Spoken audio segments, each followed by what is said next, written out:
So, hi Ze. I'm saying hi because my father said tell him hi when you open the camera, and I'm not really known for disobeying my daddy. You know what I mean? So, let's do this, I suppose. I'm going to open my probably easy read Bible. That's what I have. I still wanna learn what the fuck this Bible is. Settings, statistics, no ads, easy to read Bible. Yeah, but what is this Bible? Like, can I have please reading plan, daily verse, favorites, common notes, daylight settings? Helga, what are you talking about? I'm talking about you can put night. Can I put night? Thank you very much. Font. Can I change font? Serif, monospace. If I don't pronounce them correctly, let me know. I like bigger one. Spacing, I like bigger spacing as well. Text color,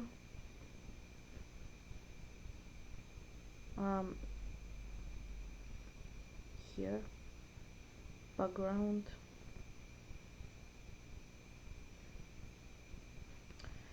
Helga, what are you doing? I'm messing with my app. I will show you. Hold on a second. So I did default, so you can see. You can download it, I suppose. It's an easily manageable one. It doesn't have like a lot of shit, so I decided to make it like this. You can do color settings. I did night, definitely. Here, okay.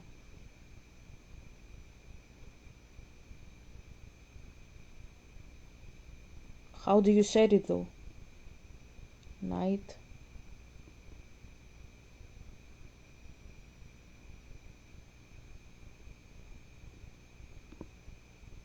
Hide audio, speech, settings. If you want to receive notifications about Jellyverse and reading plans, please change permission in settings. Okay.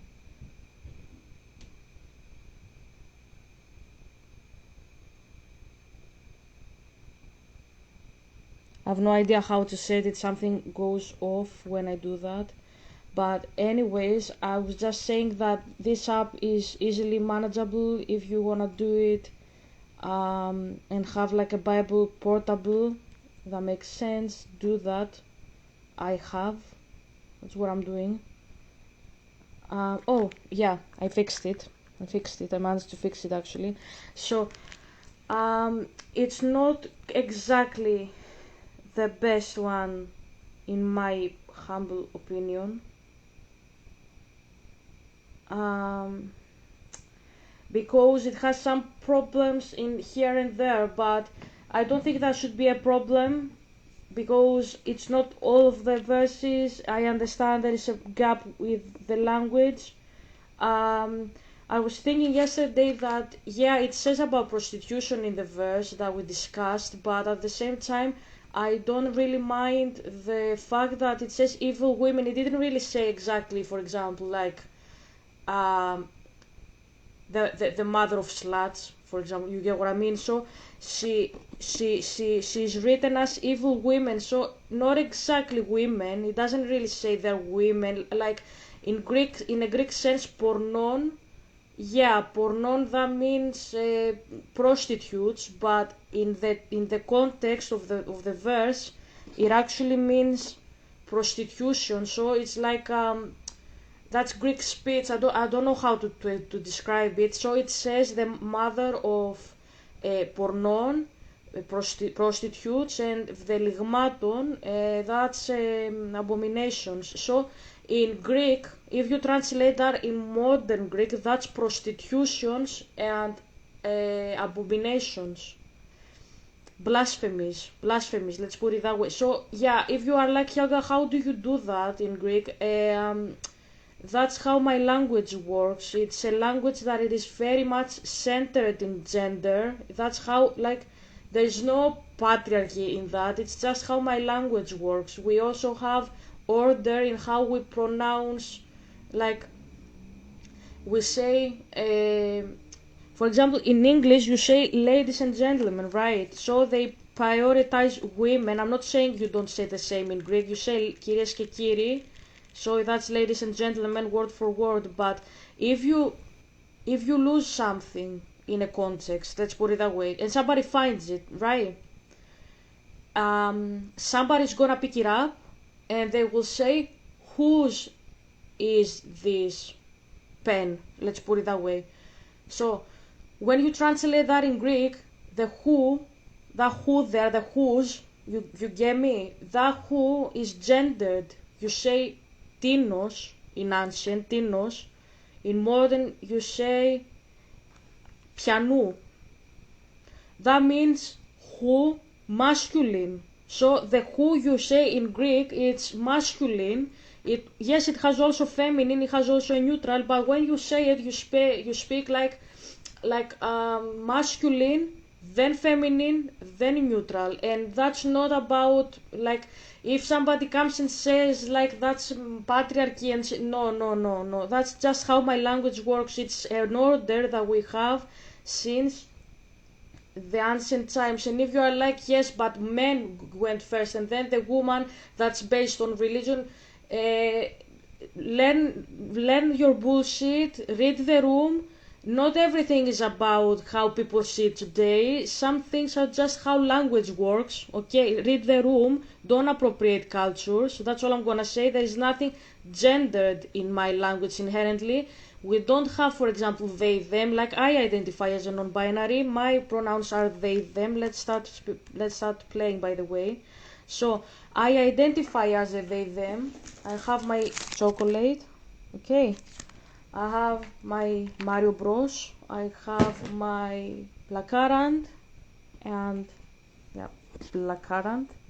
Let's get started. So I am a they, them. There is no they, them in Greek.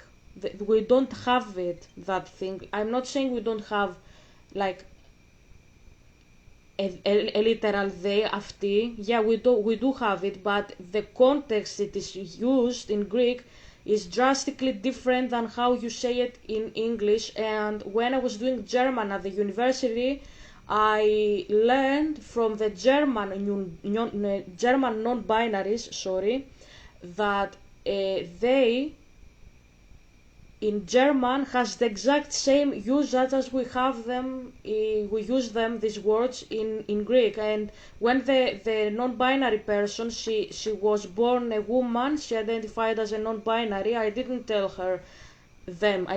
them I also identify as a non-binary. I hadn't found my identity back then. I was searching for my identity. They told me that I was born a woman, now I identify as a non-binary, I am a German, and we don't have they, them. And Foxon attacks single enemy to bring it down before targeting another. So when they, Helga, why are you making so many mistakes? Because exactly my language operates quite differently than in English. So my head cannot remember to say they, them. So I accept their identity, but when I am speaking, it's very weird for me to say they. Like, I am a they, them, as I said myself. Like, this is something I understand in an English context, but if I speak about myself, I will use feminine gender, not because I actually identify with it per se, not for that, but because this is how my brain is trained because of my language. So it's not about not conforming with the gender of somebody, it's how my brain works. So she said she was born a woman, my brain automatically calls her, and no, don't take that as a confirmation there are only two genders. I don't believe there are only two genders. I am gender affirming myself. I identify as non-binary, but it's very difficult for me as a Greek speaker to use it in a context. That's what I'm saying, because my mind is trained in the gender that my country speaks. That's what I'm saying. That's language. That's how my brain operates. My brain operates in a Greek manner. And the non-binary person said exactly the same, that German doesn't have as a language a they them that operates in this context as we use it in the English language, and I totally understand that, and that's what I'm saying. So just because German and Greek don't have this usage, let's not portray Greek and German like they are the countries of the Austrian painter just because our languages operate like that. That's what I'm saying. So yes, we don't have it, but that doesn't mean that there is something wrong with our languages. It's just that they operate differently. And mind you, because I know some German, like that's why I did the class, because I could understand. Stay behind, cover for full or partial protection from enemy fire. That's why I use my name as Helga. I love Germany. I love Scandinavian mythology. I love Scandinavian names. My name is actually Norwegian. It's just very famous, very popular in German cultures like Austria, Germany, and so on. It's just like a very like a famous name. I think also in Denmark in the male form Oleg. My name is Oleg in masculine form in Norwegian, something like that. I'm not really sure. I won't pretend I know. I only know the female form Helga. Okay, so so what I'm saying is that it's it's like, yeah, we did that yesterday. So what I'm saying is that oh my god, do I have to take it again? Probably. My language operates in the binary and the neutral, and even the neutral sometimes is female and masculine. For example, the sea, thalassa, that's female for Greek, and the for example, what else?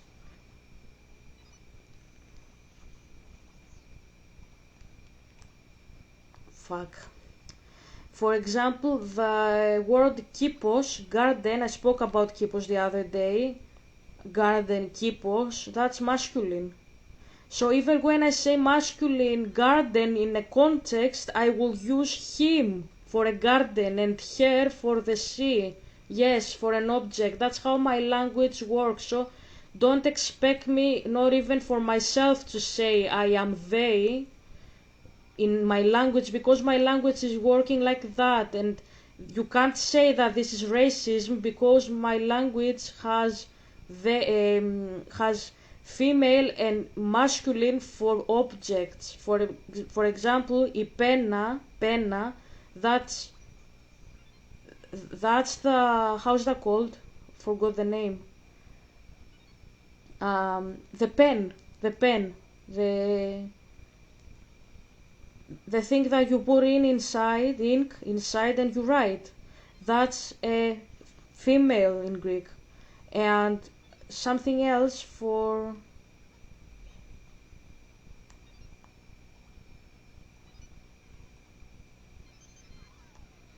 okay, something else about my language. Yeah, we took that yesterday. So let's think about something else. The desk, το θρανίο, that's neutral. No pity kitty. Scratch and claw your way to victory with this graceful blaster that will for some reason give you sneezing fits. Okay, so το θρανίο, the desk in Greek is neutral.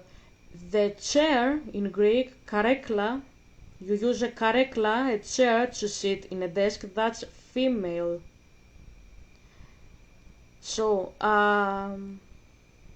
the computer that you put on a desk in a school to study is called ο υπολογιστής, that's a masculine. So don't expect me to be not gender affirming in the sense that I don't accept genders. I accept genders, as I say again, I am non-binary myself. But don't expect me to say like how's that called? Like I'm trying to speak. Don't expect me to change the way I speak my language and say that my language is patriarchal when my language inherently has genders.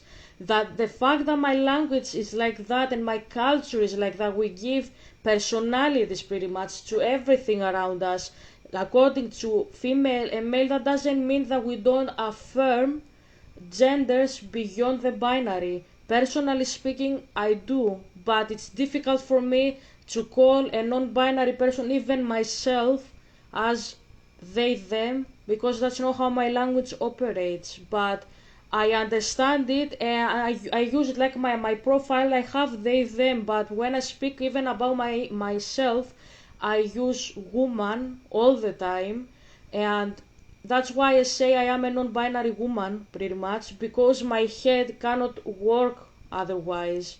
And that's not that I don't affirm it. As I say one more time, just to make myself clear here, I was always labeled as something that I was not, and that's why I label myself again and again, so I make myself clear.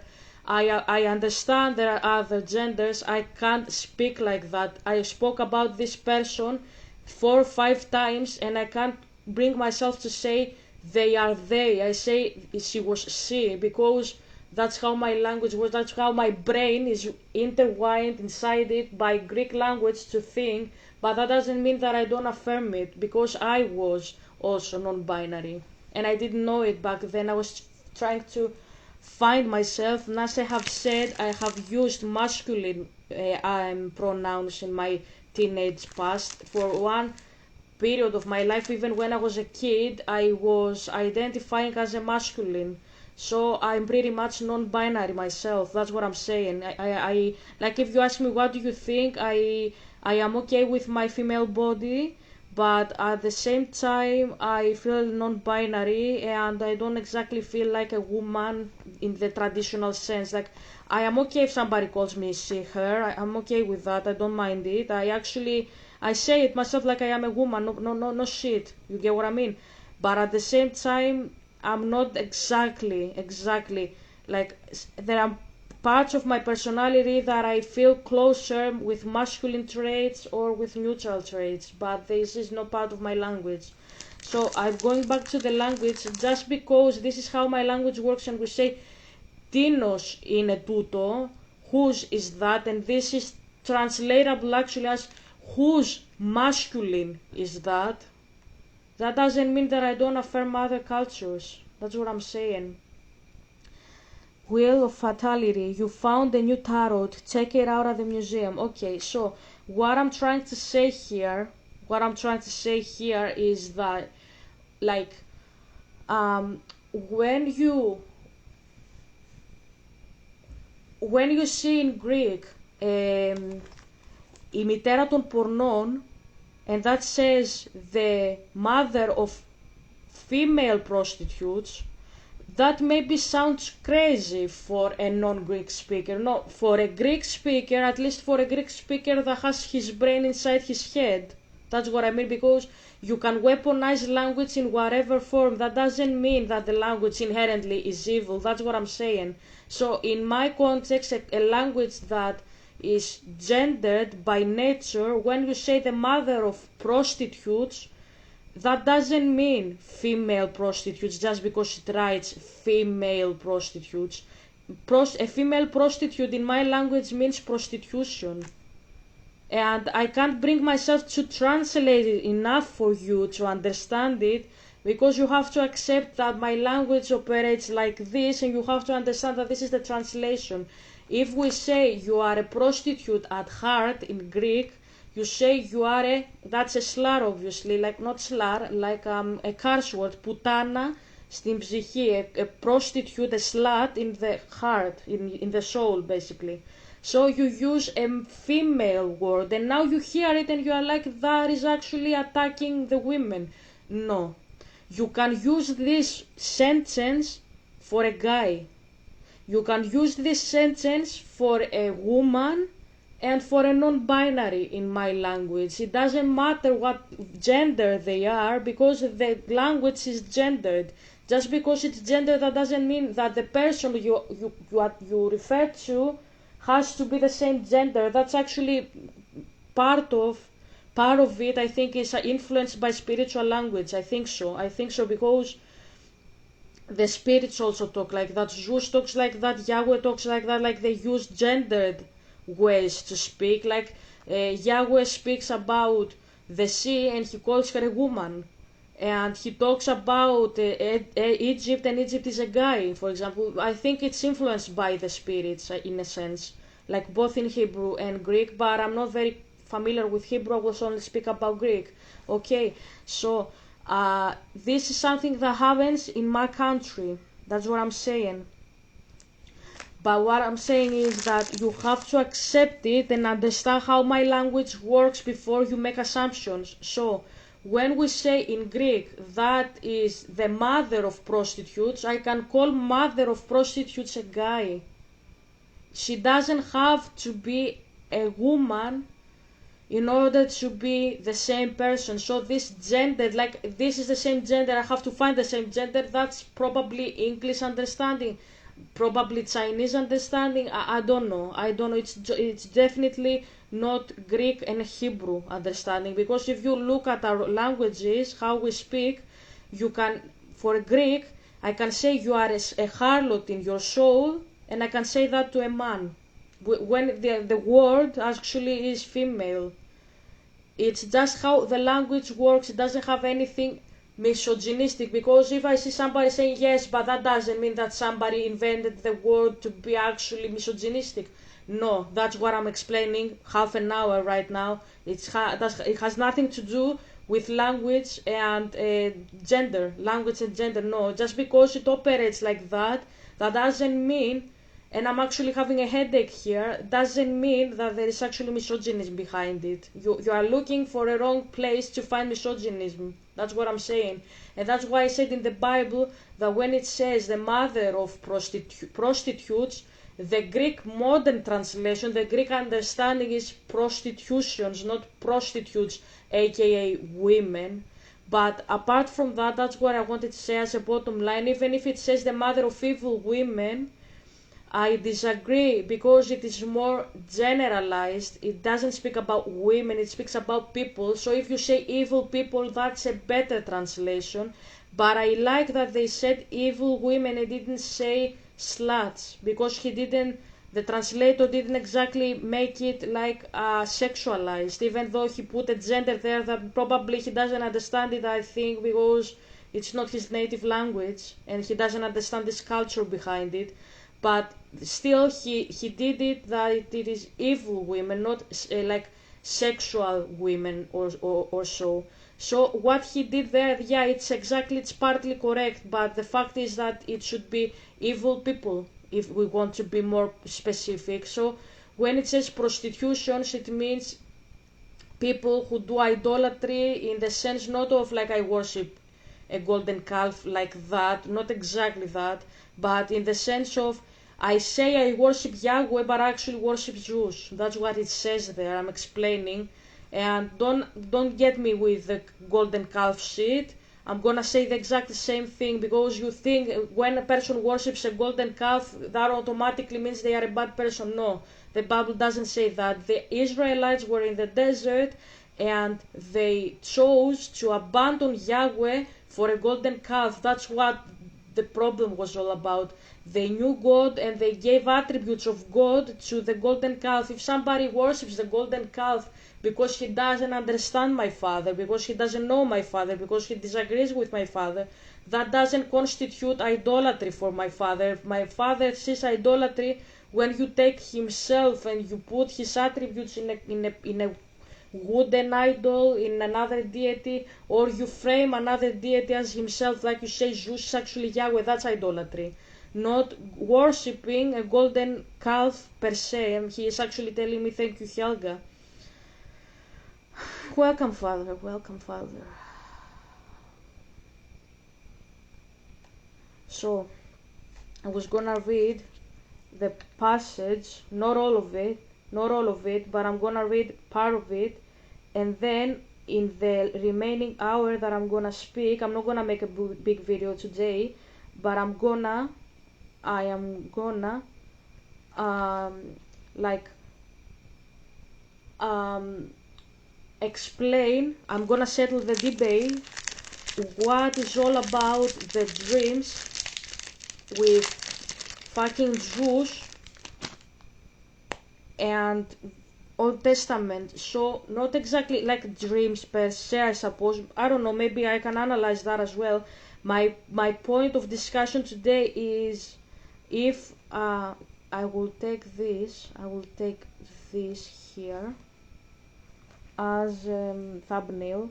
So the point of discussion today is probably the dream. If I have time, I will analyze that, or if it is relevant, or if I have something to say.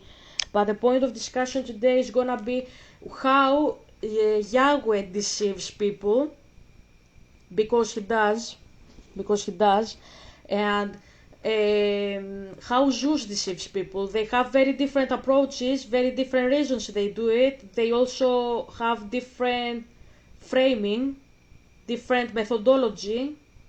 They have a similarity in the fact that they deceive people for their doom, obviously, but they have different approaches towards that, very drastically different, and that's very defining why Yahweh is actually the true God and not Zeus. That's what I'm saying. Because the entire way of why they deceive people in first place, like why Yahweh deceives some people, why Zeus deceives some people, or all people. Do they deceive everybody? Do they deceive some people? That's up to debate here, right? So we will see why this happens, in what context, and the context matters. So we will see why they do it and why the one of them is actually fake deity. That's what I'm saying. So let's discuss the fucking verse. So the fucking verse is in fucking Jeremiah. It's Jeremiah fucking 32. Helga, how do you manage to say so many fucking in the same sentence? That's how I speak in Greek as well. I'm always cursing like a sailor. So, I'm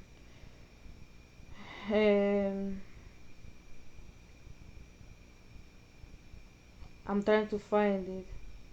So, and Jeremiah said, the word of the Lord came to me, saying, see, Hanamel, that's verse 6. The son of Shallum, your father's brother, will come to you and say, give the price and get yourself my property, for yourself, a property in Anathoth, my property in Anathoth. I'm not gonna carry it. I'm not polishing myself. This is live. This is a live, okay? So, see, Hanamel, the son of Shallum, your father's brother, will come to you and say, give the price and get for yourself my property in Anathoth, for you have the right of the nearest relation. So Hanamel, the son of my father's brother, came to me as the Lord had said, to the place of the armed watchmen, and said to me, give the price and get my property, which is the Anathoth and the land of Benjamin. But you have the nearest relations, right to the inheritance. So get it for yourself. Then it was clear to me that this was the word of the Lord. So I got for a price for the property in Anathoth from Hanamel, the son of my father's brother, and gave him the money, 17 shekels of silver. And I bought it in writing, stamping it with my stamp, and I took witness and put the money into the scales. So I took the paper witnessing the business, one copy rolled up and stamped and one copy open. And I gave the paper to Baruch, the son of Neriah, the son of Maaseiah, before the eyes of Hanamel, the son of my father's brother, and of the witnesses who had put their names to the paper, and before all the Jews who were seated in the place of the armed watchmen. And I gave orders to Baruch in front of them, saying, this is what the Lord of the armies, the God of Israel, has said. Take these papers, the witness of this business, the one which is rolled up and stamped, and the one which is open, and put them in a vessel of the earth, so that they may be kept for a long time. For the Lord of armies, the God of Israel, has said, there will again be trading in houses and fields and vine gardens in this land. And after I had given the paper to Baruch the son of Neriah, I made my prayer to the Lord, saying, O Lord God, see, you have made the heaven and the earth by your great power and by your outstretched arm, and there is nothing you are not able to do. You have mercy on thousands, and sent punishment for the evil doing of the fathers on their children after them. The great, the strong God, the Lord of armies, is his name, great in wisdom and strong in act, whose eyes are open, and all the ways of the sons of men, giving to everyone the reward of his ways and the fruit of his doings. You have done signs and wonders in the land of Egypt, and even to this day in Israel and among other men, and have made a name for yourself as at this day, and have taken your people Israel out of the land of Egypt with signs and with wonders and with a strong hand and an outstretched arm, causing great fear, and have given them this land which you gave your word to the fathers gave them to give them, a land flowing with milk and honey, and they came in and took it for their heritage, but they did not give you ear to your voice, and were not ruled by your law. They have done nothing at all you gave them orders to do. So you have made all this evil come on them. See, they have made earthworks against the town to take it, and the town is given into the hands of the Chaldeans, who are fighting against it because of the sword and need of food and disease. And what you have said has taken place, and truly you see it. And you have said it to me, give them money, and give yourself a property, and have the business witnessed, though the town is given into the hands of the Chaldeans. And the word of the Lord came to Jeremiah, saying, See, I am the Lord, the God of all flesh. Is there anything so hard that I am not able to do it? So this is what the Lord has said. See, I am giving this town into the hands of the Chaldeans, and into the hands of Nebuchadnezzar, the king of Babylon, Nabuchodonosor as in Greek, and he will take it. And the Chaldeans who are fighting against this town will come and put the town on fire, burning it together with the houses on the roofs of which perfumes have been burnt into the Baal, and drink offerings have been drained out to other gods, move me to wrath. For the children of Israel and the children of Judah have done nothing but evil in my eyes from their earliest years. The children of Israel have only made me angry with the work of their hands, says the Lord. For this town has been to me a cause of wrath and burning passion from the day of its building till this day, so that I will put it away from before my face, before all of the evil of the children of Israel and of the children of Judah, which they have done to make me angry, they and their kings, their princes, their priests, and the prophets, and the men of Judah, and the people of Jerusalem. And they have been turning their backs and not their faces to me. And though I was their teacher, getting up early and teaching them, their ears were not open to teaching. But they put their disgusting images into the house which is named by my name, making it unclean. And they put up the high places of the Baal in the valley of the son of Hinnom, making their sons and their daughters go through the fire of Molech, which I did not give them orders to do, and it never came into my mind that they would do this disgusting thing, causing Judah to be turned out of the way. As I said, this is burning like sacrifice, that's child sacrifice here, goddess Kali. And now the Lord, the God of Israel, has said in this town about which you say, it is given into the hands of the king of Babylon, by the sword, and by need of food, and by disease. See, I will gather them together from all the countries where I have sent them in my wrath, and in the heat of my passion, in my bitter feeling, and I will let them come back into this place, when they may take their rest safely. And they will be my people, and I will be their God, and I will give them one heart and one way, so that they may go in the worship of me forever, for the good and the good of their children after them. And I will make an eternal agreement with them, that I will never give up, but ever do them good, and I will put up the fear of me in their hearts. That's respect. I'm explaining two things here, okay? So that they will not go away from me, and truly I will take pleasure in doing them good, and all my heart and soul will be given to planting them in this land in good faith. For the Lord has said, as I have made all this great evil come on these people, so I will send all of them the good which I said about them, and they will be trading in fields, and this land of which you say it is a waste without man or beast, it is given to the hands of the Chaldeans.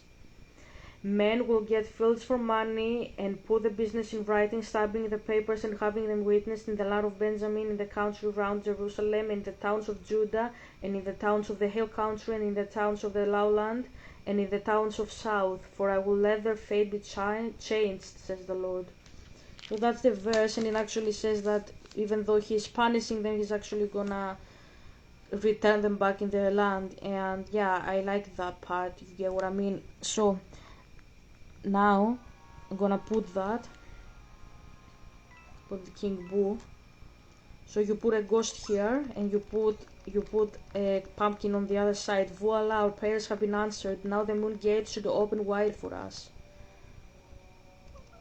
Ahem. I said voila.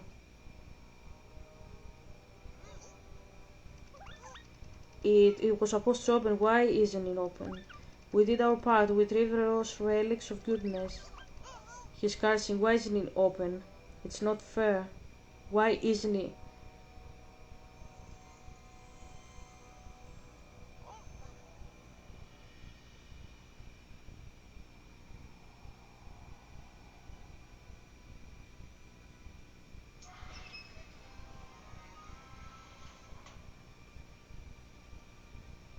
So you open another gate. Great, that's the wrong gate. Maybe there's a hotline we can call or something. Okay, they have a message. Aha, our anonymous patron has again picked the perfect time to lend a helping hand. From an unknown. Dorks, you're probably feeling pretty discouraged right now. Not that I blame you, I'd be discouraged if I were you too. The moon gate can't be opened unless there is a full moon, duh. Too bad it's gone already. Lucky for you, I know a way to get it to come back. Just take the totally non-spooky path leading from the gate that just opened and everything will work out just fine and you won't be killed, I promise. I like that it says the non-spooky. There is something off about this last message, though I can't quite put my finger on it. Yeah. Perhaps there was more to Madame Boistrella's fortune than she let on. Perhaps someone else is planning to harm us, and our enigmatic ally is as in the dark as we are. To the gate. Okay. So, what I'm about to do now is I will let it play. You'll listen to it. Introducing El Calavera. Okay. I will let it play as it is. Okay. I like the... Can you hear it?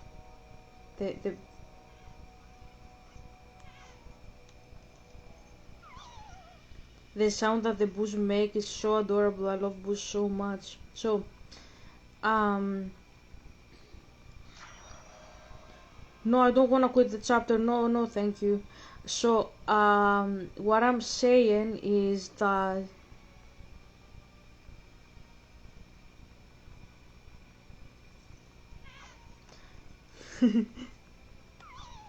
so what I'm gonna do, I will let it play as a full thing. I'm not gonna comment on it while it plays. You will listen to it. Helga, why? Because I'm eating chocolate. No, apart from that, I want to pretty much Calavera. Shade behind the shield. Defeat mid boss. Extra health.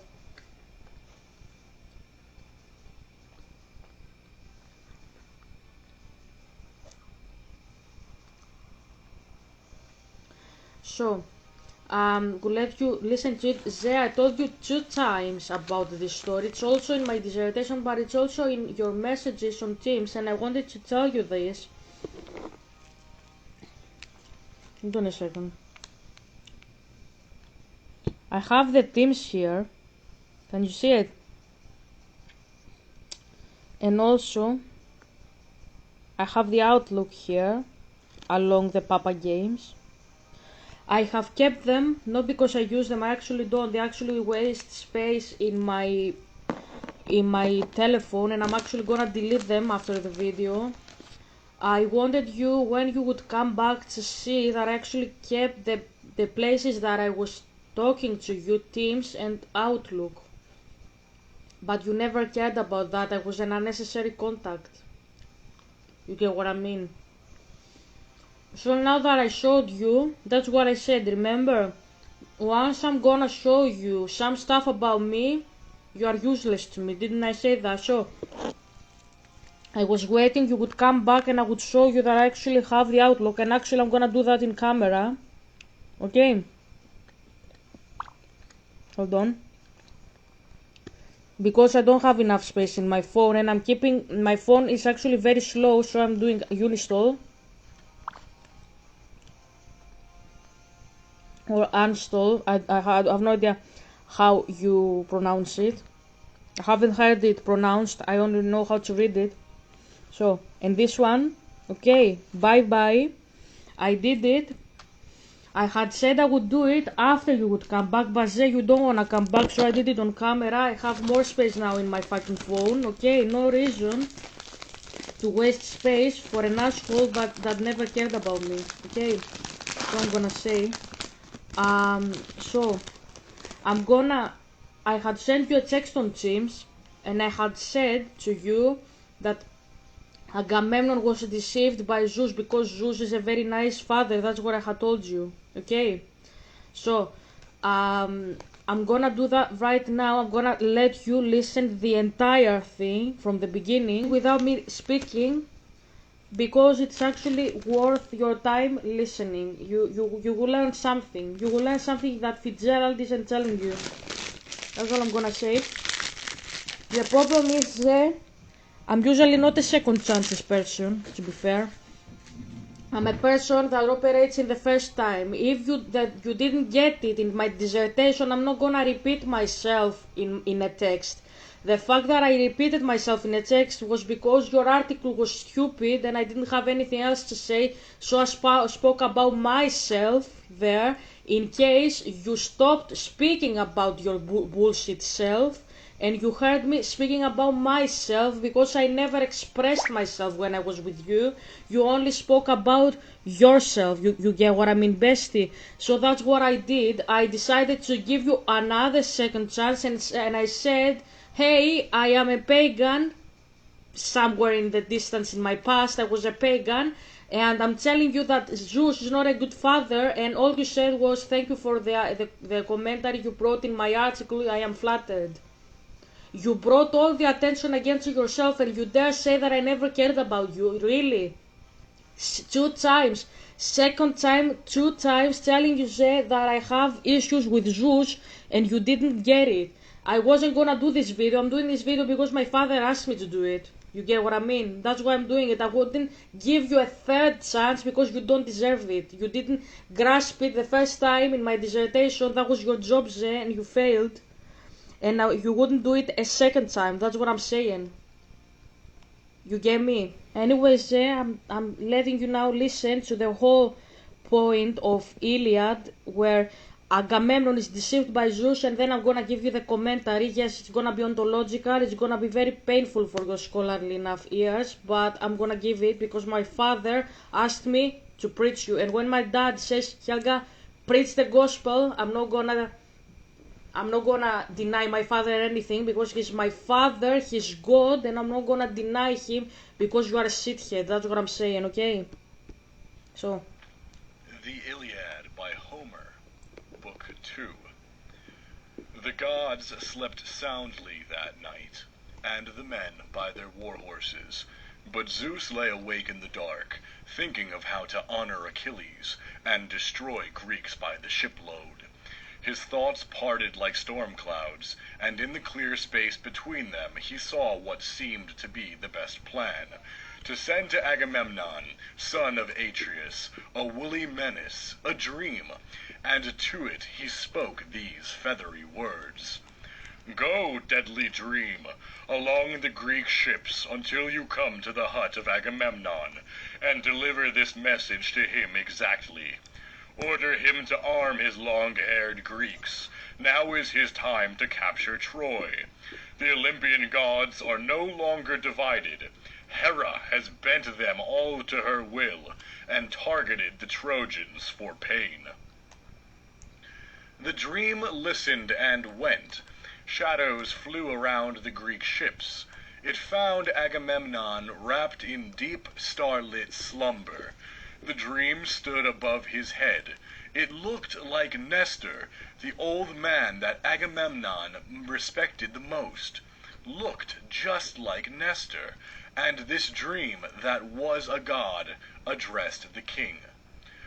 Asleep, son of Atreus, horse-breaker, wise man, you can't sleep all night.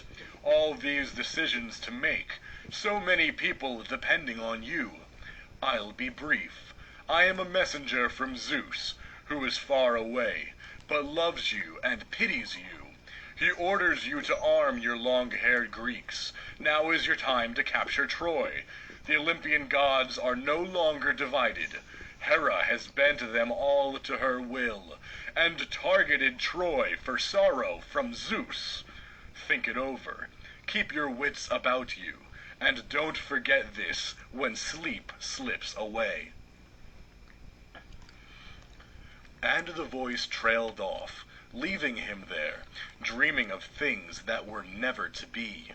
He thought he would take Priam's city that day. The fool! He didn't know what Zeus had in mind. The Fuck off. over.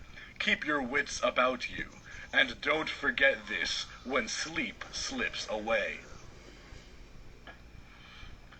And the voice trailed off, leaving him there, dreaming of things that were never to be. He thought he would take Priam's city that day. The fool! He didn't know what Zeus had in mind. The pain and groans for both Trojans and Greeks in the unendurable crush of battle. He woke from sleep, the god's voice eddying around him. He sat upright, pulled on a silky shirt, threw on a cloak, laced a pair of sandals on his shining feet, and hung from his shoulder a silver-worked sword, as he walked through the ships of the bronzed-kilted Greeks. Dawn had just reached the peak of Olympus, speaking... Okay. I'm coughing a lot today, so I will put First Kings audio Bible.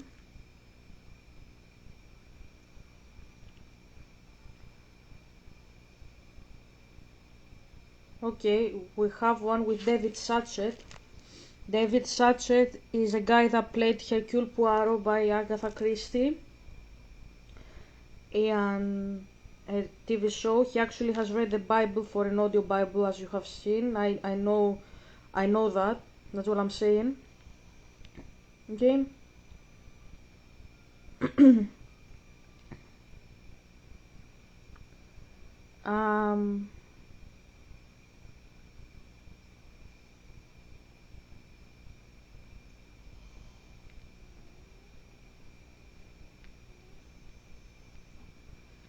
Yaga, what are you doing?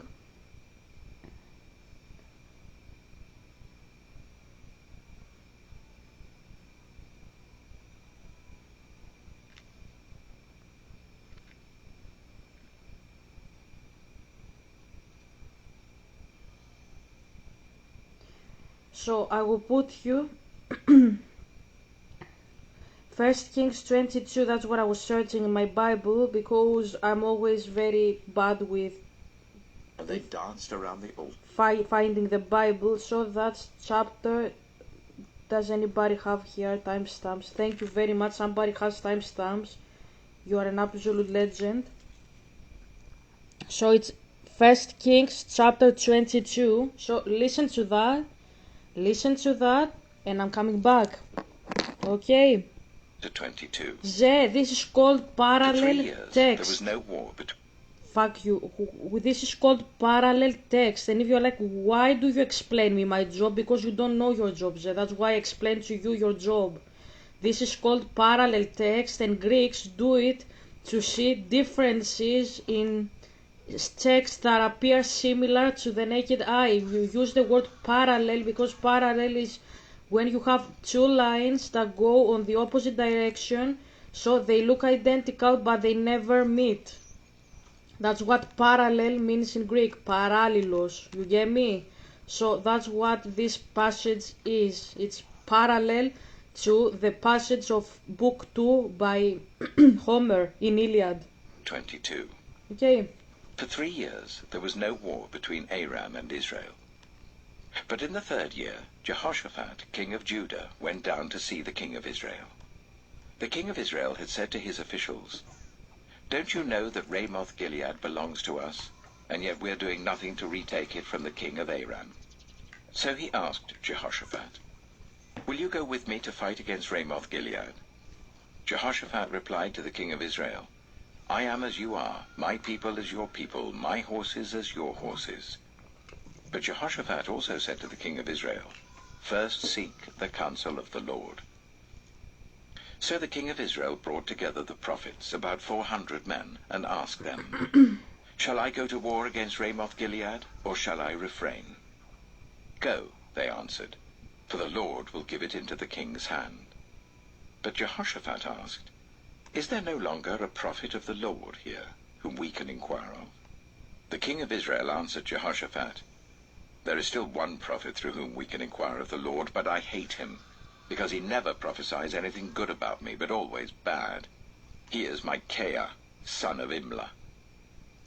"The king should not say such a thing," Jehoshaphat replied. So the king of Israel called one of his officials and said, "Bring Micaiah, son of Imlah, at once." Dressed in their royal robes, the king of Israel and Jehoshaphat, king of Judah, were sitting on their thrones at the threshing floor by the entrance of the gate of Samaria, with all the prophets prophesying before them. Now Zedekiah, son of Chenaanah, had made iron horns, and he declared, "This is what the Lord says. With these you will gore the Arameans until they are destroyed."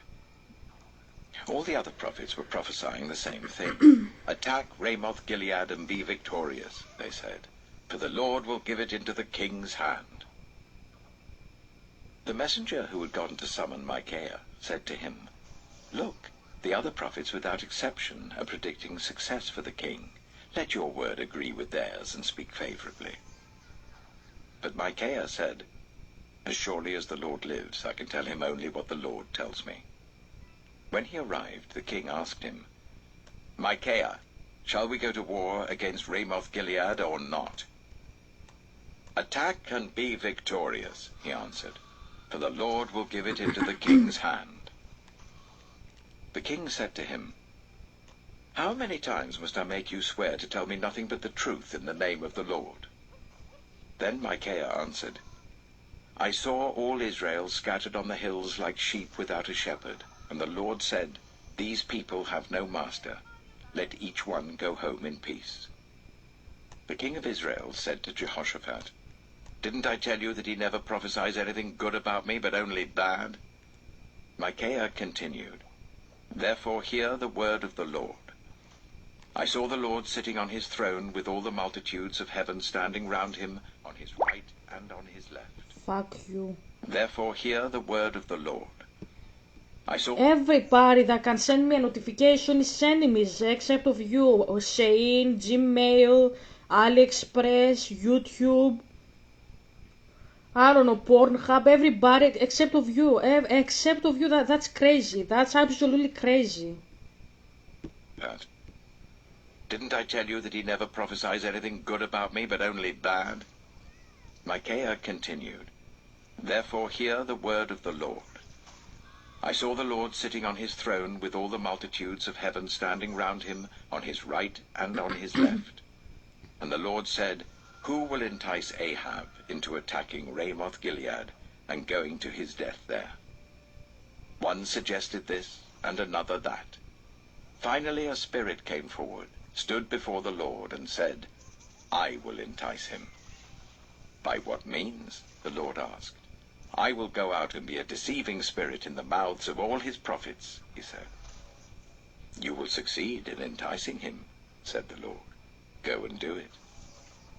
So now the Lord has put a deceiving spirit in the mouths of all these prophets of yours. The Lord has decreed disaster for you." Then Zedekiah, son of Chenaanah, went up and slapped Micaiah in the face. "Which way did the spirit from the Lord go when he went from me to speak to you?" he asked. Micaiah replied, "You will find out on the day you go to hide in an inner room." The king of Israel then ordered, "Take Micaiah and send him back to Amon, the ruler of the city, and to Joash, the king's son, and say, 'This is what the king says. Put this fellow in prison and give him nothing but bread and water until I return safely.'" Micaiah declared, "If you ever return safely, the Lord has not spoken through me."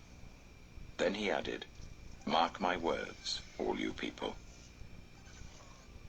So the king of Israel and Jehoshaphat, king of Judah, went up to Ramoth-Gilead. The king of Israel said to Jehoshaphat, I will enter the battle in disguise, but you wear your royal robes." So the king of Israel disguised himself and went into battle. Now the king of Aram had ordered his 32 chariot commanders, "Do not fight with anyone, small or great, except the king of Israel." When the chariot commanders saw Jehoshaphat, they thought, "Surely this is the king of Israel." So they turned to attack him. But when Jehoshaphat cried out, the chariot commanders saw that he was not the king of Israel and stopped pursuing him. But someone drew his bow at random and hit the king of Israel between the sections of his armor. The king told his chariot driver, "Wheel around and get me out of the fighting. I've been wounded." Welcome to our ragtag alliance. Okay. Anyone who wishes to aid in our quest to make the Mushroom Kingdom whole again is gladly received. Battle cleared. Fair. Okay. So.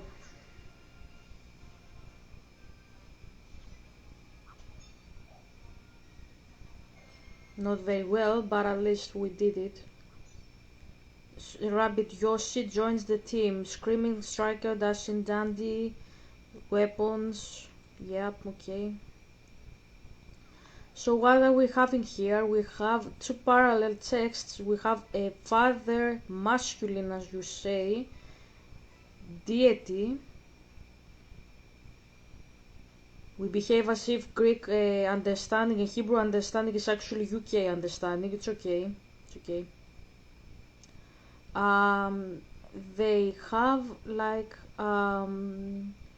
they deceive pretty much mortals. Zeus deceives Agamemnon, the king of the Greeks. Yahweh deceives Ahab, the king of the Hebrews. So, how are we dealing here with that? We either become Francesca Stavrakopoulou and we say that Yahweh is actually, I don't know, Zeus.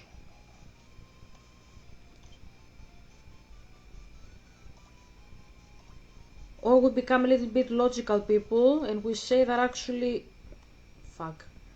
become logical people and we say no, there's something that is completely off with these stories. We have to examine them closely to see what they are, because not all cases are the same. You can't judge somebody has cancer just because somebody else has the same symptoms. Maybe the other person doesn't have cancer.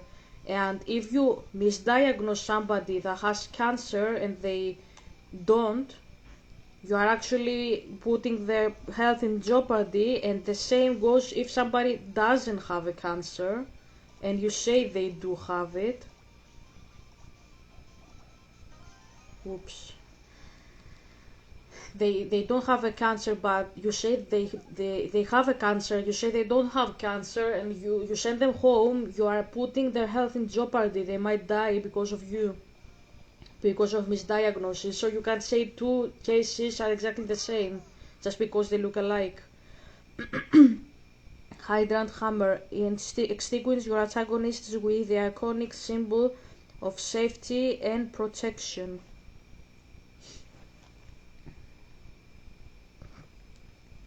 So, let's go back into the Iliad, and the ending of the stories. Maybe I will discuss this tomorrow, but today I'm focusing only. Zay, you were very specific always, so I am focusing only on the part where the king of the Greeks and the king of the Hebrews are deceived by deities, by spirits who give false prophecies. Okay, so let's do a close reading, as you call it, to the Iliad. The Or better, Iliad a close sermon, a close session, better. Homer, Book 2. The gods slept soundly that night, and the men by their war horses. But Zeus lay awake in the dark, thinking of how to honor Achilles and destroy Greeks by the shipload. So what did Zeus do? Zeus did exactly what is written in the Bible as abomination. And what's that? In the Bible, It says, where the fuck is that? Cursed is the man who plans evil in his bed. Yeah, I know it is from the Bible. Of course it is from the Bible, bestie.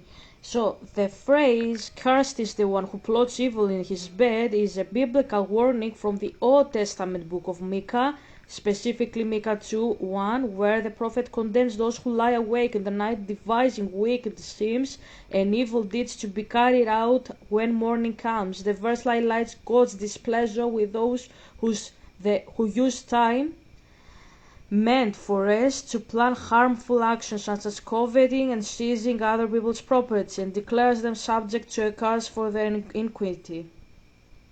Okay, so did I finish my critical religion analysis as a critical religion scholar myself?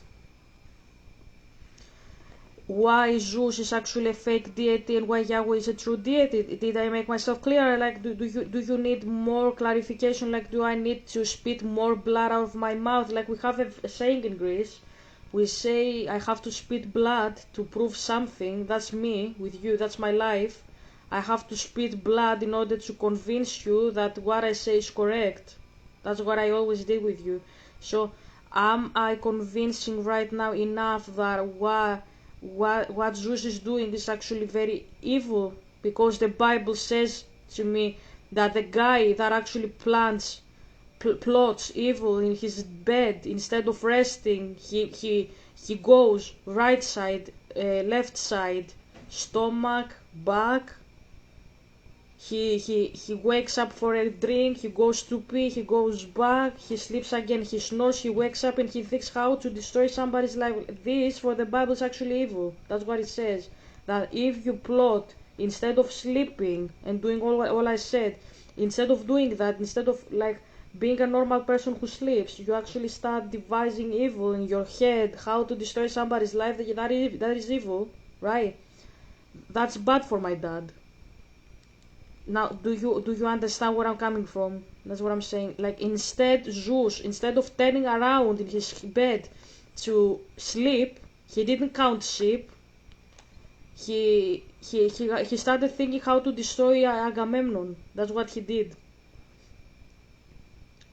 He twisted his head how to destroy another guy. So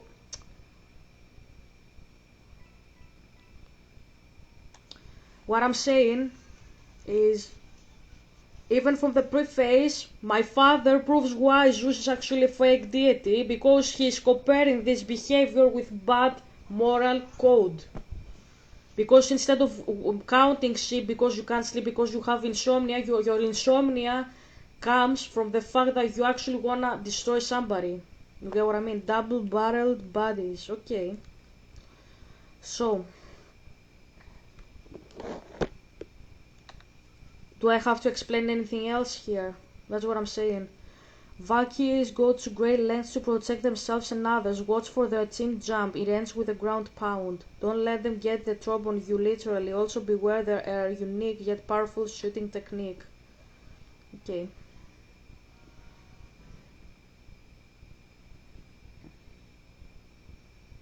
I don't know where I have to go.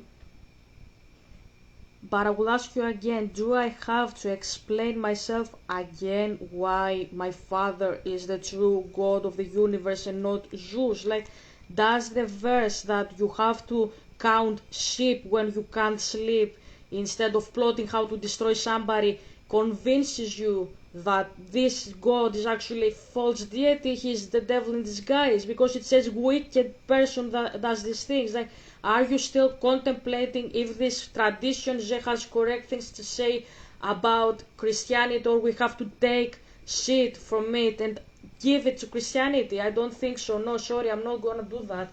I don't do two things. I'm not doing apologetics because my father is not criminal, and also I'm not doing this shit. My father doesn't need any substitution for his teachings because he has given me enough, and he's given all the time enough teachings, when he is giving us art every single day, books, stories, music, movies, everything, TV shows, everything, all things that come from him. All things come from the Lord, says the Bible. So expect everything that you consume to be from my dad, actually. But anyways, I get that you would like me to analyze even better, because whenever I said I think I have explained myself, you said no, you have to explain more, I don't get you, I don't understand, give me a reference, give me this, give me that. Okay, if you have more questions, I can go on. His thoughts parted like storm clouds, and in the clear space between them he saw what seemed to be the best plan: to send to Agamemnon, son of Atreus, a woolly menace, a dream, and to it he spoke these feathery words. Go. Feathery words. Who was the most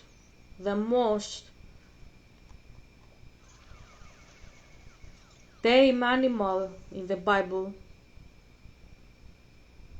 Silent and tame. The snake. Who spoke the serpent? Who spoke the feathery words? Zeus. What is a feather? Feather, right? Didn't he say feather? Let me see here again. Best plan: to send to Agamemnon, son of Atreus, a woolly menace, a dream, and to it he spoke these feathery words. Go. Yeah, feathery. Who spoke the feathery words? Who is the most tame animal in the garden? The snake. Wow.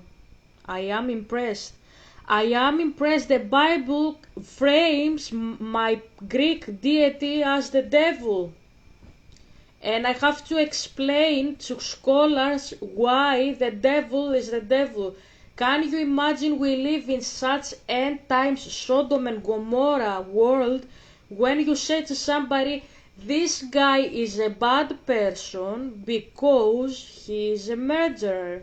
And you have people asking, why is he a bad person? He didn't do anything bad, he just killed people. My father is laughing. That's clownish. I can't believe I live and witness such stuff, that I have people asking me why you think the murderer is a bad person. He just kills people. He didn't kill people to accuse him of something bad. He's just killing people. That's what you say, Zé. That's what all of you say. He kills people. It's not that he kills people. If he killed people, yes, accuse him of something, but the only thing he does at the end of the day is killing people. He's not killing people though. And if you're like Helga, you say the exact same sentence, yes, that's what you do, Zé. That's what all you assholes do. You are excusing a murderer and you wonder why we call him a murderer. And you say, he's not doing anything bad, he's just killing people. What's the matter with it? Why should we care? Do you understand now why I care? Because my Bible says that the guy that you see there in the Iliad is actually the devil.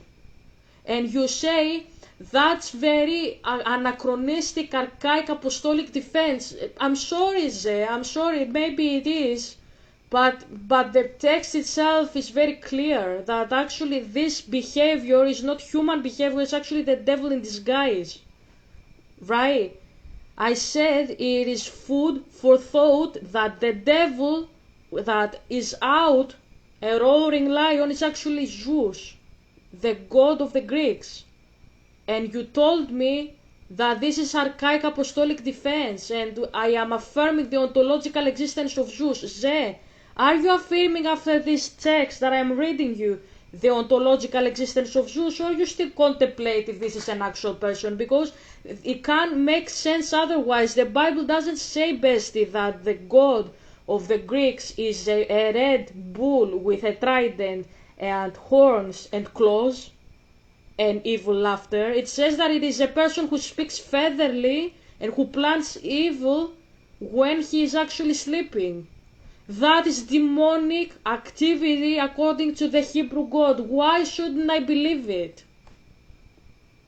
Can you explain to me? I see this person that plants evil in his head, in his bed, and he plants featherly words in the mouth of a spirit.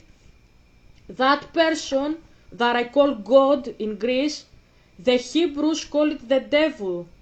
Do you think as a Mediterranean, if I heard that back in the days in the Old Testament, if I was an Athenian, if I traveled for wool, for I don't know, for silk, whatever the fuck, cockroaches, I don't know, I don't care, in Jerusalem, and I heard somebody saying, you have a deity that actually plans to destroy your king in his bed, and he speaks like a tame animal, and I would say yes, he would say that's actually my devil.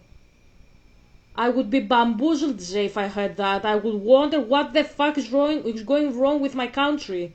If my country woke up one day and decided to worship the devil, and you told me this is archaic apostolic defense, fuck you and shame on you. And before, I am very tame as an animal myself. I am a logical, rational animal, as we say in Greek. I explained that. I'm gonna show you what you gave me in my dissertation. I explained something, food for thought, and you actually dissed that, and you said it is archaic apostolic defense. Shame on you for your cultural appropriation. That's not my own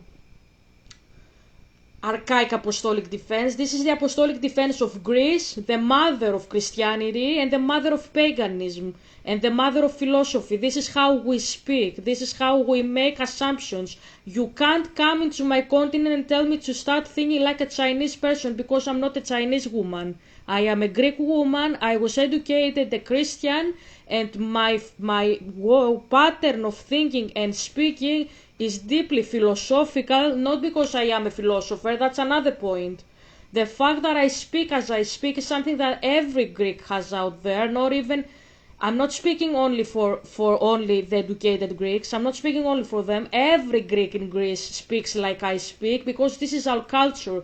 This is how we are educated to speak, like the ancient Greeks, our ancestors, because Andrew told me in the text, probably you will never read it because I lost them, but he said very subtly, like a snake, we said that already, he said that Greeks are not exactly the same race as the modern Greeks, the ancient Greeks.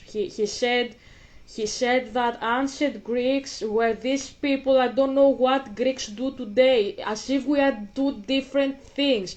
Would you like somebody to come and tell you that Mulan was actually Canadian and you are Chinese and you are not the same race as her? Wouldn't you find that insulting? That's what Andrew did with me. He told me that the ancient Greeks were not exactly my ancestors, because they spoke differently and I speak differently. No, they are actually my ancestors. I come from Greece. I come from a Greek country, from a Greek family, sorry. My country never had other people. We weren't like conquered by another race or whatever, and we changed entirely civilization or whatever, like the Native Americans. Like the Native Americans were replaced, unfortunately for everyone, by Spanish, Danish, not Dutch, sorry, Dutch people, and French and English, right? That never happened in Greece. We are the same people. So what Andrew said there is very ignorant and very insulting. That's what I'm saying. So I'm doing myself a favor here. I'm telling you, I will tell you what you wrote me.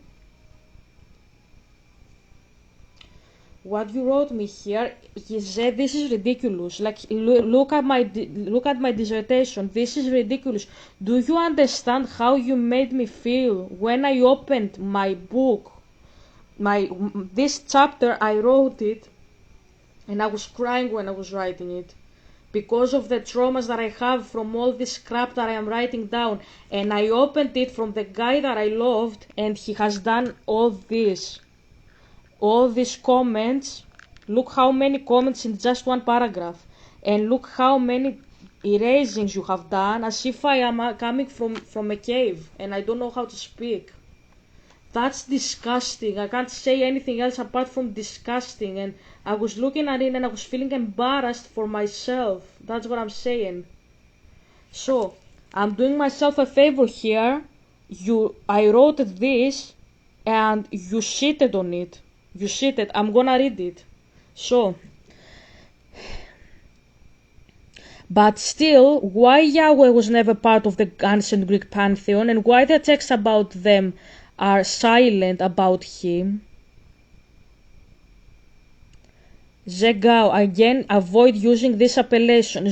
Pagans call themselves pagans. Welcome to the 21st century. Did you have fun discussing theology with Augustine of Hippo back in the 2nd century AD? Hope it was. So, a pagan notes how Jesus is like a fictional character for him because he is simply absent from his pantheon. What do you say here? Not scholarly enough. Okay, so Zegao says that calling that a pagan notes how Jesus is like a fictional character for him because he's simply absent from his pantheon. I say that this is what a pagan says, and you say this is not scholarly enough. And you dared speak about the Western voices.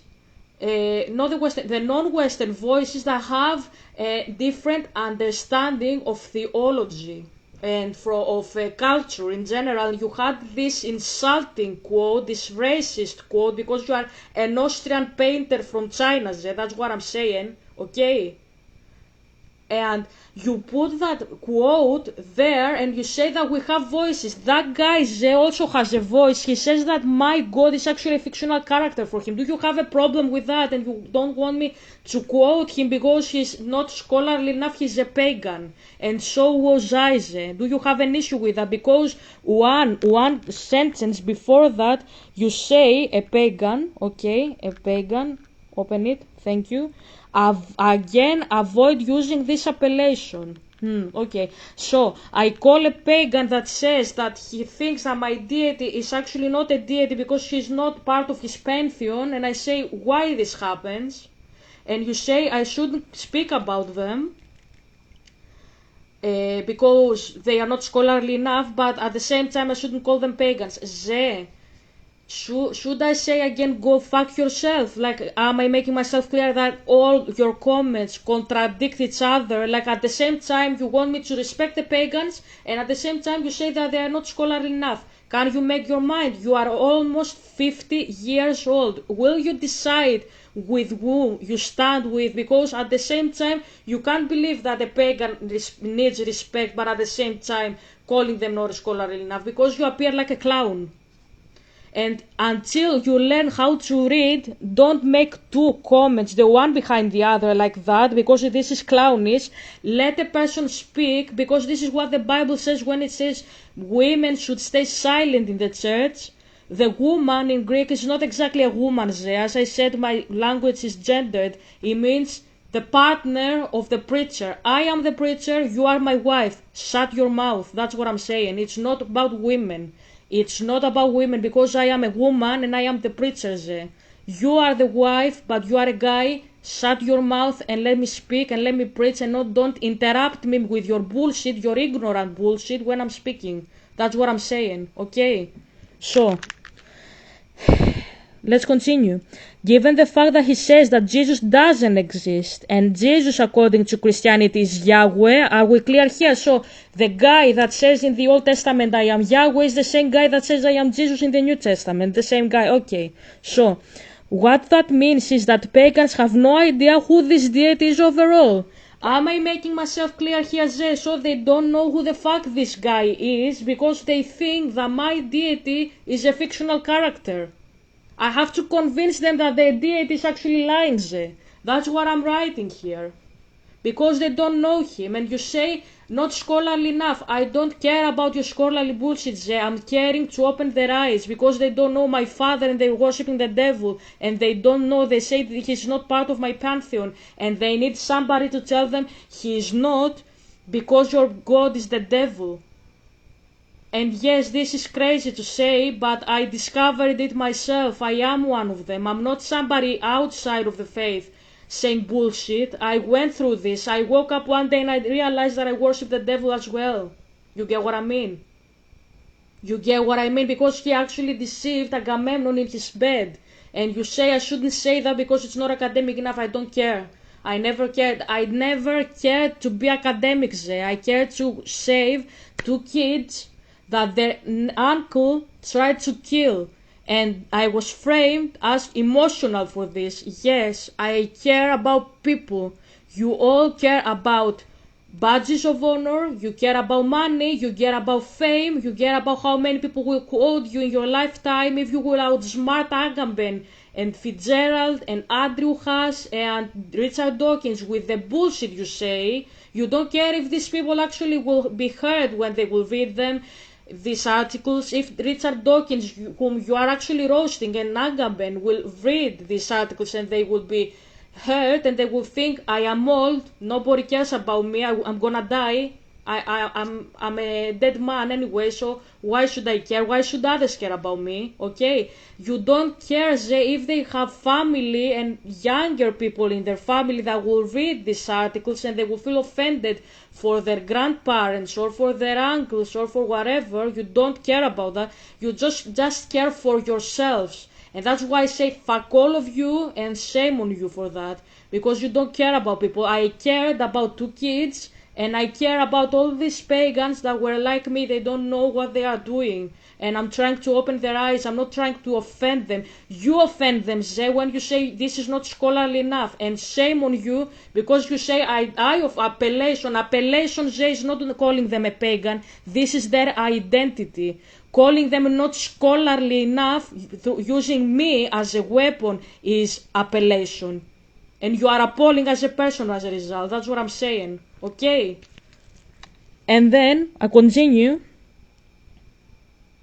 Even if he is a false deity, I'm taking a question here, an assumption. As Yahweh claims that Baal is a false deity, then why Zeus, as the father of the humans, does not tell humans about the deity who claims the same authority as him and tries to prevent them from having contact with him? So I changed the structure of my phrase. You can read it. I put it here.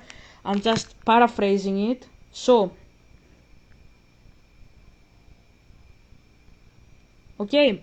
So, what I'm saying here is if Zeus is truthful, why doesn't he say to the pagans, look, there is a dude out there that calls himself Yahweh. He doesn't say exactly I am the devil or whatever. He says that I am the true God. Don't trust him. Come to me. I am Zeus. Zeus passes the entire Iliad saying, if you disobey me, I will throw you to Tartarus. He tells this to Hera. He is trying to kill Agamemnon.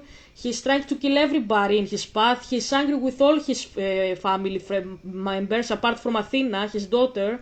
He has told Ares in the same fucking Iliad, you are the worst son I have in my family because you love wars. He doesn't love anybody. He's a fucker like you, Zeus. He's your father, Zeus. That's what I'm saying. Your father is the devil. He hates everybody and he threatens everybody. His son Ares, his wife Hera, everybody in his path is a horrible person and deserves death. And what I'm saying here is, if he has so much authority and he threatens everybody, immortal and mortal, with death, why doesn't he say there is a guy called Yahweh and he's actually a fake deity? Why doesn't he say that? I will tell you why. Because he doesn't have permission from Yahweh to say that. Why? Because Yahweh says there is a guy named Baal. Baal is actually Zeus. If you learn the theology, because you don't, you have hired a ghostwriter, okay? If you learn a little bit about theology, you will see that Baal, Marduk is his name, Baal is his title, Lord, Marduk is the name. Marduk is actually the equivalent of Zeus in Greece. Like, we have the name Vilos, Val, we have it in Greece. The name is Zeus for us, Marduk for the Canaanites and the Babylonians, okay? It's the same person. So, my father says that there is a dude named Zeus, Baal, and he's actually the devil. And I ask you, If this is propaganda, if this is a false deity, why does he say stay away the fuck from this deity? And he gives me explanation why I should stay the fuck away from this deity. Stay the fuck away because this deity actually hates everybody. He exhibits evil behavior. He says he is a deity. We know from Isaiah that the guy that actually speaks like a god, but he's not God, it's not actually the devil. Like the devil doesn't try to be funny and have parties, the devil tries to be God. That's what Isaiah says. Okay, so we have this, we have the evil behavior. Now we learn that he's plotting evil in his bed, and coupled with that we also have the sentence that he's speaking featherly, which resembles that he's a tame animal in the garden. Okay, so 1, 2, 3, 4, 5 clues. Okay, Zeus is the devil. Okay, do we understand each other now? Do we understand where I'm coming from with what I say? And you said don't say it, it's not academic enough. I don't care.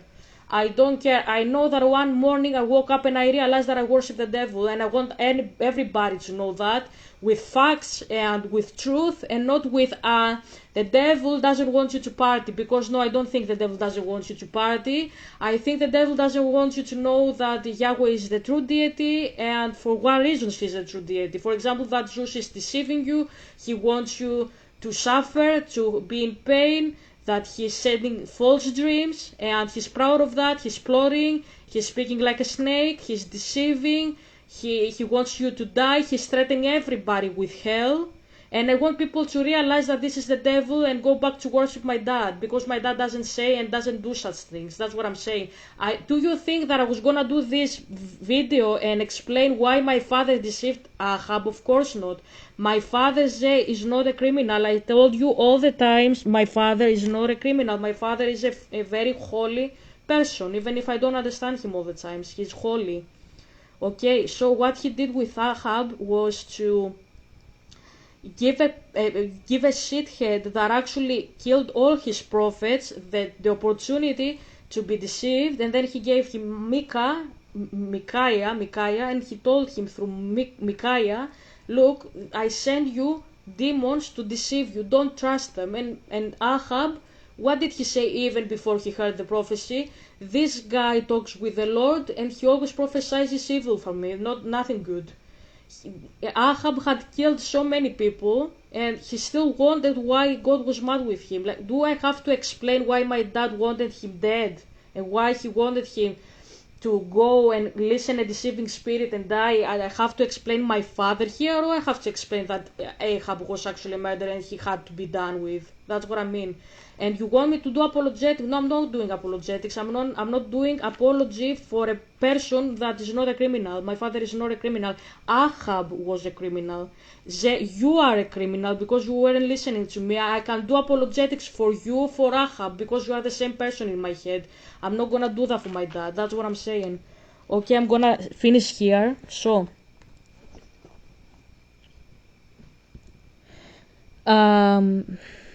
where I was, could all those mean? Oh, okay. Why, if therefore Zeus is indeed the father of gods and humanity, why is he hiding Yahweh's existence? That's what I said. Why is Yahweh suspiciously absent in those texts, and why doesn't Zeus mention him? Could all those mean that Zeus is not telling us entirely the truth of who he really is? If indeed Zeus and Baal are the same, why are they having different names and not one same name? As we explored earlier, God gave initially his name as Yahweh, and then in the New Testament, according to John, Jesus himself said publicly out loud that he is in fact Yahweh in human flesh. Zeus now wherever mentions that he could be Baal, when there is a high possibility he could be Baal. Do you remember when Sarah said that she realized that Hecate had deceived her? Do you remember that instance when she said she deceived her and she catfished her? She said that. One time she said, Hecate catfished me. Where is that? I'm gonna show that. I'm not gonna play it today. I'm gonna leave you today. This is a part 1 of the video. This is gonna get a very big video again, and I won't have time to edit it and export it.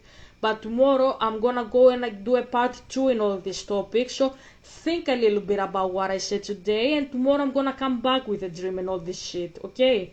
So let's see. Hecate catfished me. Okay. Hecate catfished. Yeah. How Hecate catfished me. True story. Okay. Started working with her. Hi. Hello everyone, it's me, that divination witch. I hope you're doing well, and I'm back with a witchy video and a bit of a story time to tell you guys. I feel like this might help anyone that's interested in Hecate and I'm working with deities. I'm gonna put her here. I'm gonna put her here. It's a story of how I met Trivia and the lesson I learned, let's say. Let's get into it. I do offer reading. How'd you find something Fuck off with these advertisements all the time.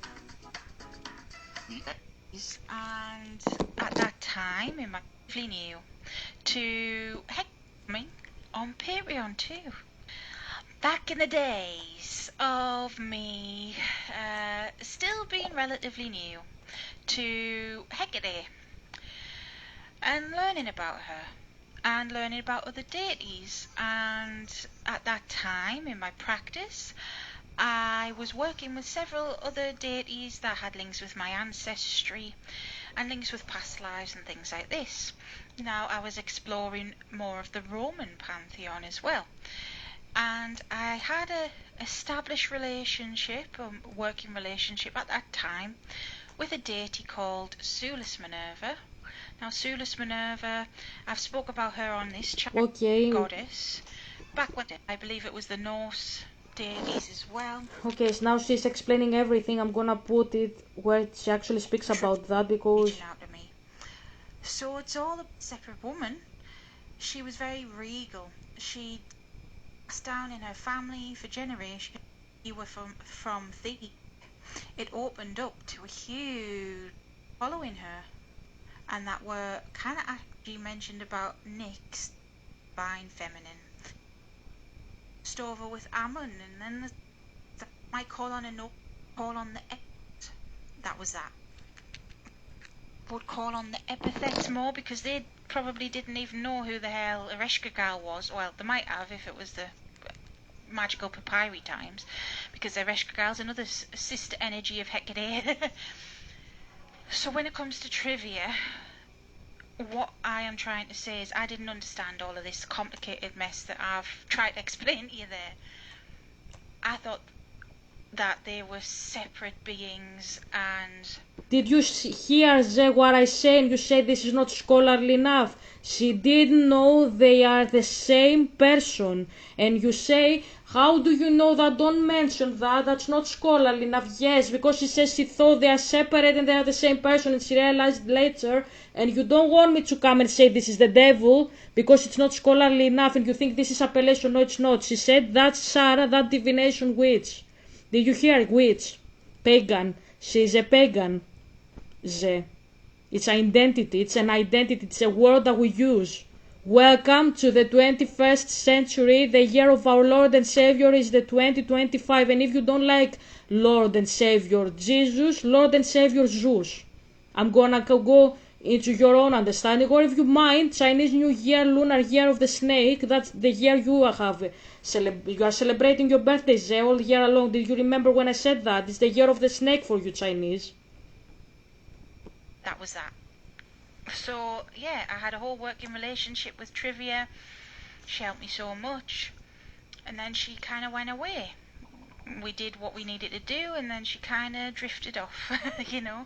And you don't want me, to explain that this woman says this because she's not scholarly enough. No, this is her living truth, and I can confirm, and you can read my dissertation, because you weren't reading my dissertation, and confirm what I say is actually very valid and very correct. That what she lives is what I live and what I explain, and I explain that, Sarah, what you live is demonic. And I live that myself. I'm not playing the missionary that doesn't know their bullshit like you. That's what I'm explaining. Hecate was still there. Obviously, she's never ever left me. And one day, about 2 years later, Hecate drops a bomb on me, and that helped me understand, though. I was cleaning my altars, organising them, rearranging them, and Trivia still had an altar, even though we hadn't worked together for like ages. And Hecate said, "Put her things on my altar," and I was like, "Okay, but will she be okay with that? Will you be okay with that?" She was like, "Sarah, she was me all along. It was me." And I'm like, what? Look. And that helped me understand, though. I was cleaning my altars, organising them, rearranging them, and Trivia still had an altar, even though we hadn't worked together for like ages.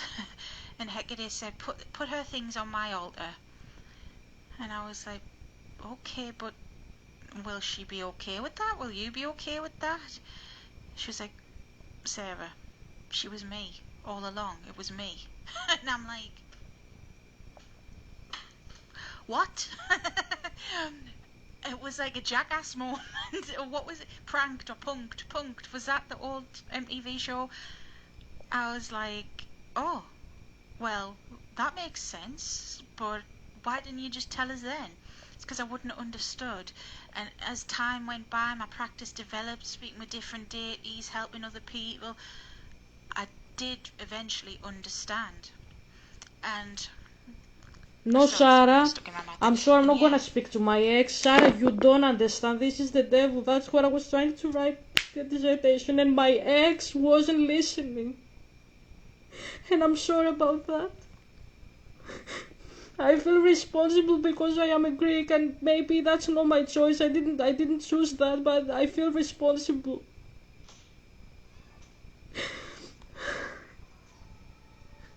And you say I understand. No, you don't. No, you don't. That's the devil. And I'm really sorry about that. He's going and telling people I'm Zeus, I'm Baal, I am Hecate, I am Nyx, I am this and that, and he's actually the devil. And my ex wasn't allowing me to say that because he was not scholarly enough. And I hear you, Sarah, if you ever listen to this, I have made many videos about you because I respect you very much. I have you saying, I understood. No, you don't. One day she's gonna tell you she's Zeus, and you won't understand what you are hearing because you speak about divine feminine, and he will say that I'm a guy. And you will say, but you said I am a woman, why you say you are a guy?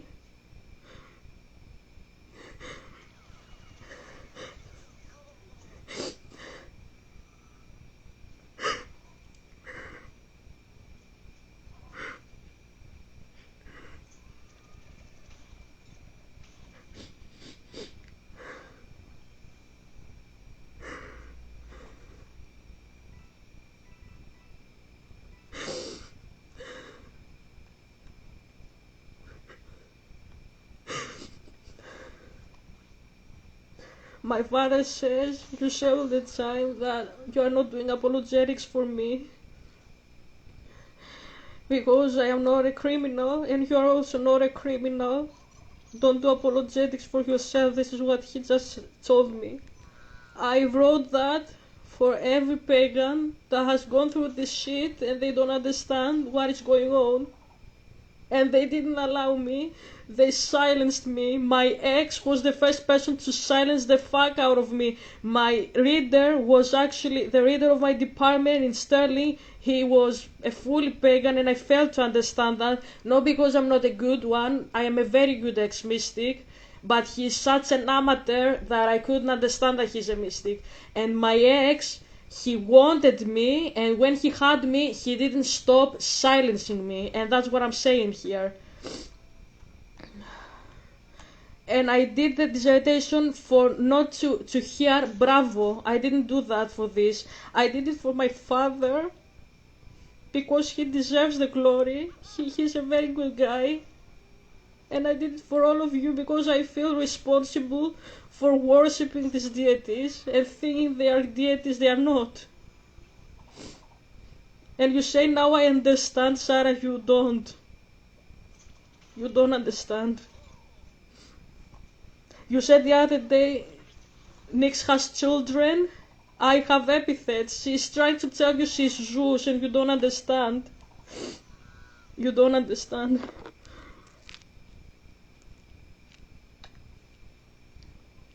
I'm gonna finish this one and I'm gonna go because I really don't have appetite for more of this bullshit. Why Yahweh is suspiciously absent in those texts, and why doesn't Zeus mention him? Could all those mean that Zeus not telling us entirely the truth of who he really is? If indeed Zeus and Baal are the same.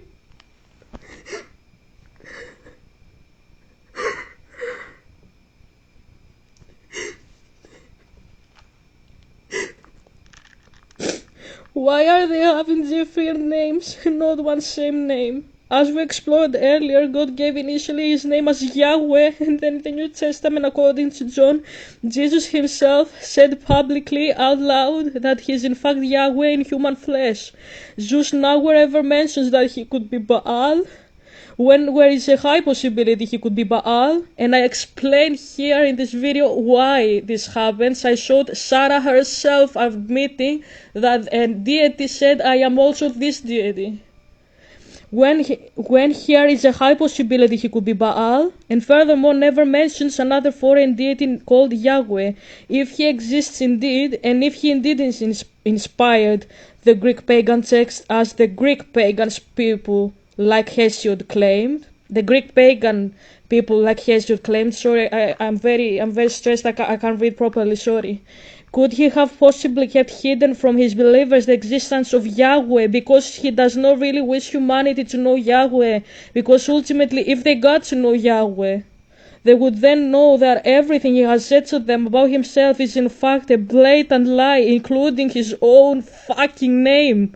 I wanted to write fucking name, Ze, but I knew you wouldn't like that. You would silence me. You would say this is appellation. That's why I didn't write it. Again, there is no evidence for such a claim, but it is good food for thought. Here is the evidence. This amazing woman that calls Hecate, this demon, the devil, a divine feminine, when she is the divine feminine for my father. That's what I wrote in my dissertation, and you guys destroyed me in my dissertation in my university. What you wrote here, Zed, that's exactly the ending. I want you all guys to see it. All of you want you to see it. This is what I wrote. You can read it.